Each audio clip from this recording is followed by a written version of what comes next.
Hello student, आज हम discuss करने जा रहे हैं अल्टरनेटिंग करंट चैप्टर से topic AC circuit containing resistance only. ठीक है, तो सबसे पहले यू नो दैट यहाँ से ये आपके पास रेजिस्टेंस हो गया। ठीक है, यहाँ से ये हमने एसी सप्लाई दे दी। ठीक है, तो यहाँ से ईएमएफ कितना होगा, E equal to A naught sine omega T. तो ये जो ईएमएफ होगा ये हमारे पास अकॉर्डिंग टू ओम्स लॉ किसके इक्वल होगा, यहाँ जो पोटेंशियल ड्रॉप होगा इस रेजिस्टेंस के अक्रॉस वो किसके इक्वल होगा। मान लेते हैं आई आपके पास करंट फ्लो करने लग रहा है इसके अंदर से।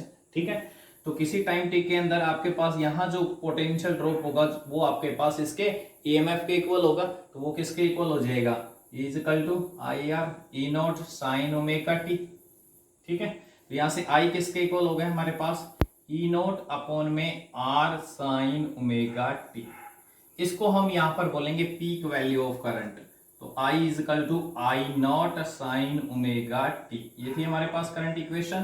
तो आई नोट होगा ये आपके पास किसके इक्वल हो जाएगा, ई नोट अपॉन में R, that is the peak value of current.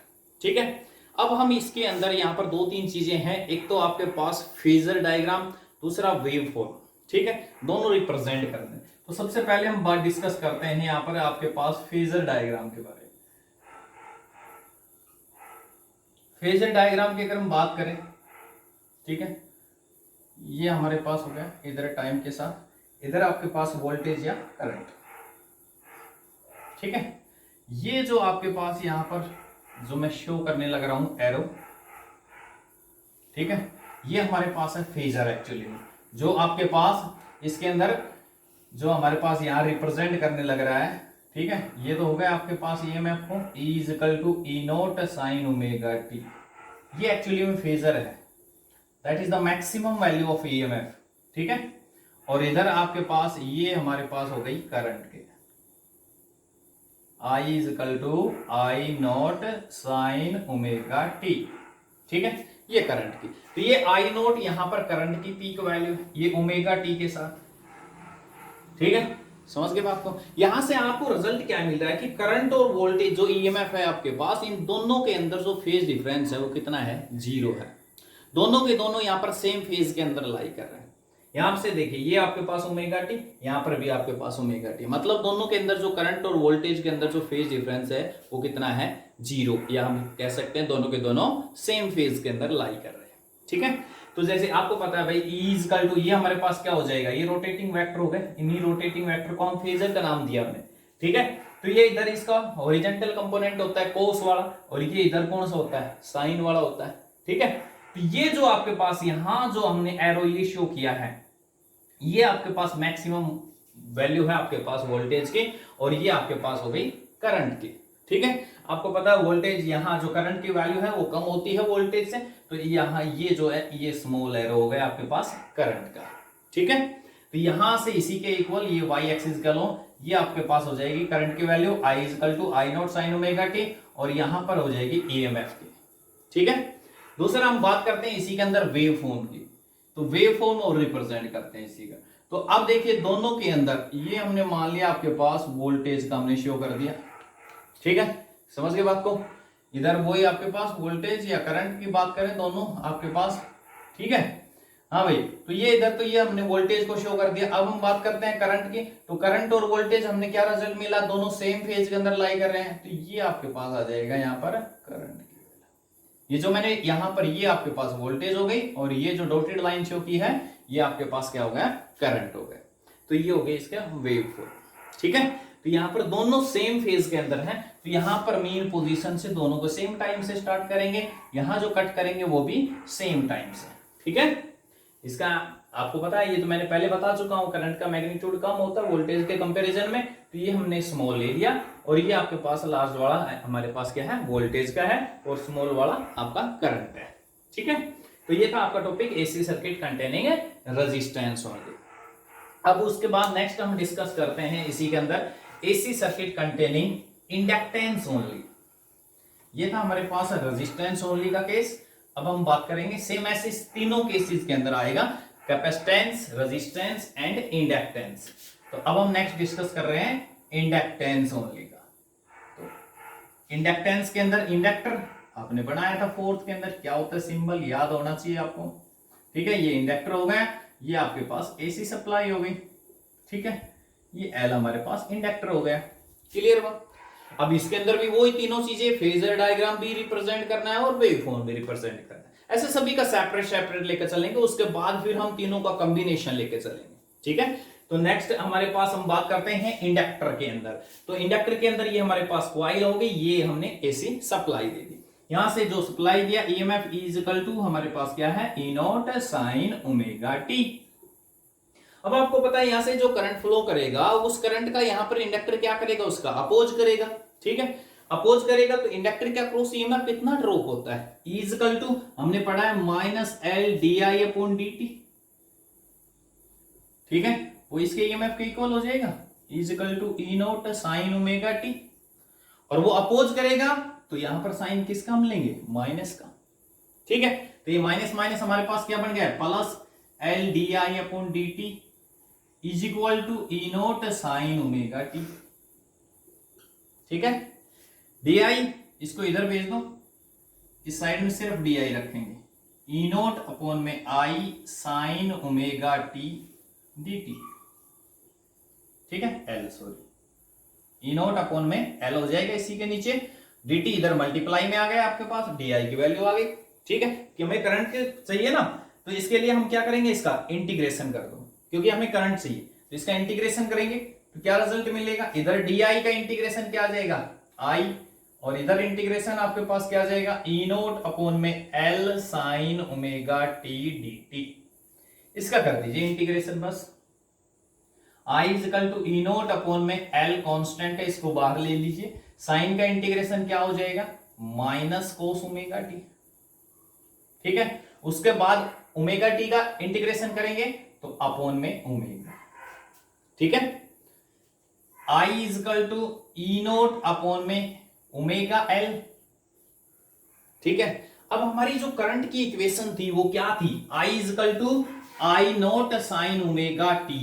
अब इसमें तो साइन आता है ना, और हमारे पास क्या आ रहा है यहां पर, कोस, तो क्यों ना हम इसको भी साइन में कन्वर्ट कर दें, ठीक है। तो आपने फॉर्मूला पढ़ा होगा इसका, sine pi by two minus theta is equal to क्या होता है, माइनस कोस थीटा, ठीक है। कोस थीटा की वैल्यू होती है, और फिर माइनस में कन्वर्ट करेंगे तो वो क्या हो जाएगा, sine theta minus pi by to हो जाएगा। तो इसको आप लिखेंगे sign omega T minus pi by to, ठीक है। और ये हमारे पास किसकी वैल्यू हो जाएगी, I naught, I is equal to हमारे पास क्या होता है, I naught sine omega T.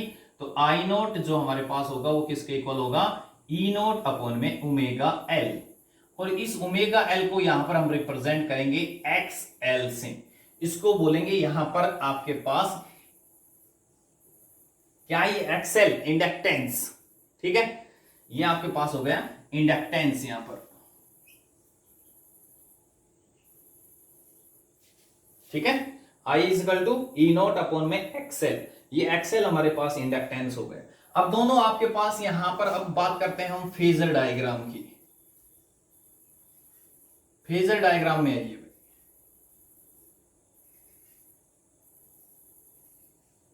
ठीक है।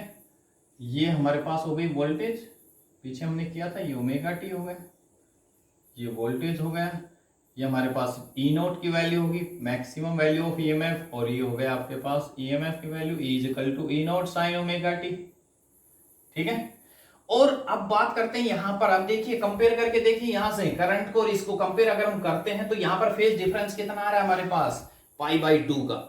यहां पर करंट और वोल्टेज के अंदर जो फेज डिफरेंस है वो कितना है, पाई बाई टू। यहां पर हमारा जो करंट है वो वोल्टेज से लैग्स बिहाइंड है पाई बाई टू, ठीक है।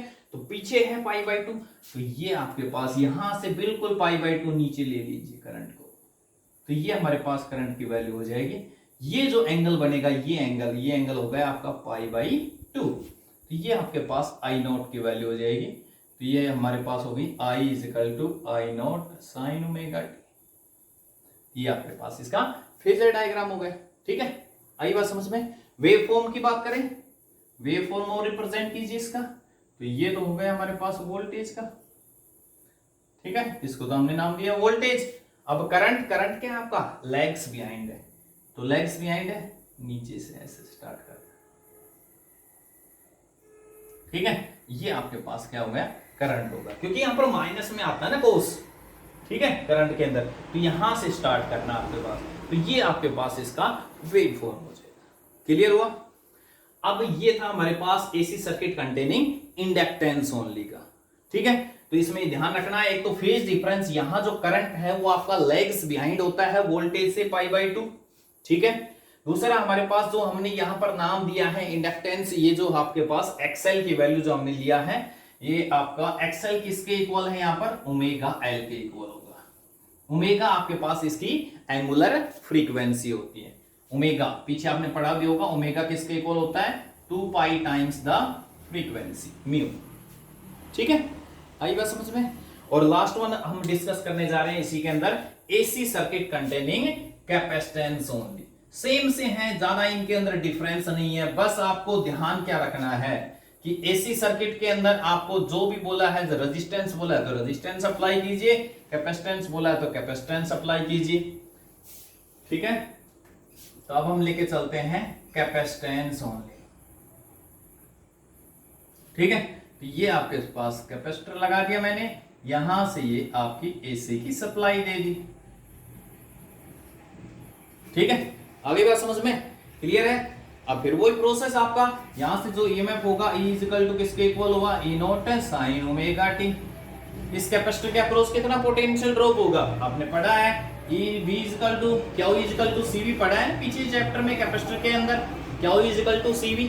तो यहां से ये आपके पास ईएमएफ कितना ड्रॉप हो जाएगा, हाँ भाई, Q by C equal to E naught sine omega T, ठीक है। तो यहां से Q इक्वल टू क्या आ गया हमारे पास, E नोट इंटू में C साइन ओमेगा टी। हमें चाहिए करंट, तो इसका डिफरेंशिएशन कर दीजिए टाइम के रिस्पेक्ट में, क्या मिलेगा, I equal to D Q upon D T, ठीक है, कर दीजिए इसका डिफरेंशिएशन, क्या मिला भाई, E नोट C साइन का डिफरेंशिएशन क्या होता है, कॉस ओमेगा टी, ठीक है, इनटू में फिर ओमेगा टी का डिफरेंशिएशन करेंगे तो इनटू में ओमेगा आ जाएगा, ठीक है। साइन का डिफरेंशिएशन कोस हो गया, ओमेगा टी का इनटू में ओमेगा हो गया। तो आई की वैल्यू क्या है हमारे पास, I is equal to E naught omega C cos omega T, ठीक है। अब फिर वही बात है, हमारे पास यहां पर क्या मिल गया हमें, कोस, तो इसको हमें साइन में कन्वर्ट करना पड़ेगा क्योंकि हमें उसके साथ कंपेयर करना है। तो क्या है हमारे पास, ई नोट, अच्छा इसको हम ऐसे भी तो लिख सकते हैं 1 में ओमेगा सी, तो इसको हम साइन में कन्वर्ट करें, क्या गया, साइन ओमेगा टी प्लस π/2 आ जाएगा, तो इसको, ठीक है, क्योंकि प्लस कोस है ना हमारे पास यहां पर। तो आई इज इक्वल टू, हाँ जी, ये हो गया हमारे पास ई नोट, इसको हमने नाम दे दिया XC, ठीक है, क्या हो गया ये आपके पास XC sine omega T plus π/2, ठीक है। XC किसको नाम दिया हमने, 1 में ओमेगा सी, ठीक है। वो था हमारे पास इंडक्टिव रिएक्टेंस, ये हमारे पास हो गया कैपेसिटिव रिएक्टेंस, कैपेसिटिव रिएक्टेंस, ठीक है। उसमें पीछे हमने पढ़ा था लास्ट वाले टॉपिक के अंदर, उसमें एक्सएल था जिसको हमने नाम दिया था ओमेगा एल, जो था इंडक्टिव रिएक्टेंस, ठीक है। ये हमारे पास हो गया कैपेसिटिव रिएक्टेंस, दोनों रेजिस्टेंस का ही काम करते हैं, दोनों की यूनिट आपके पास ओम ही होगी, ध्यान रखना इस चीज का। अब यहां पर हम बात करते हैं फेजर डायग्राम की, तो एक बार देखिए दोनों के अंदर कितना है फेज डिफरेंस। ये तो हमारे पास हो गया वोल्टेज, ठीक है, ये तो आपके पास हो गया voltage, peak value of voltage E is equal to E naught sine omega T.